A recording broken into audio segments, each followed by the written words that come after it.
टिकिए भलसे नजर पकांतु ए inquiry report उपरे कि प्रकार हरिलुट होइछि। गंजाम जिला खलिकोट ब्लॉक रो देवीझर यूजीएचएस रो तत्कालीन प्रधान शिक्षक दैतारी बेहरा सरकारी टंका हड़प करिसेंती। ए इनक्वारी रिपोर्ट उपरे जिला शिक्षा अधिकारी खलिकोट ब्लॉक शिक्षा अधिकारी को कार्यानुष्ठान नेबाकू निर्देश देला परे भी हेउ नाही कार्यानुष्ठान। तेरे कार्यानुष्ठान नंबर नहीं ओलटी दैतारी बेहरा कि प्रकार सीआरसीसी चयन कले ताहा आश्चर्य विषय पलटिछि। ए रूल को टिकिए भल भाव देखि नियंतु।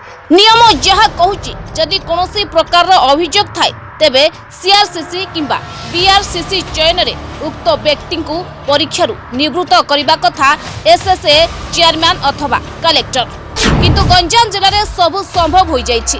सबु नियम को हजम करी कि प्रकार दैतारी बेहरा को सीआरसीसी भावे चयन करागला ताहा बुद्धिजीवी महल रे चर्चार विषय पलटिछि।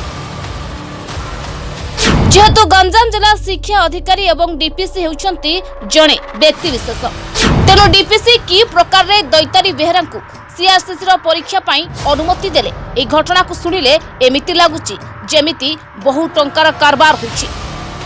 तेबे एही परिप्रेक्षी केवल एतिकी दर्शाई देबाकू चाहूछु कि शिक्षक दैतारी बेहरा वर्तमान सबु नियम कानून को छिया गोइठा मारी सीआरसीसी भावे चयन होई सालेनी। तेबे देखिबाकू बाकी रहिला राज्यर शिक्षा मंत्री, शिक्षा सचिव, 5T मो सरकार एवं गंजाम जिला कलेक्टर शिक्षक जथा अपकमिंग सीआरसीसी दैतारी बेहरा उपरे कि प्रकार कार्यानुष्ठान ग्रहण करुछंती। Bureau report, first news.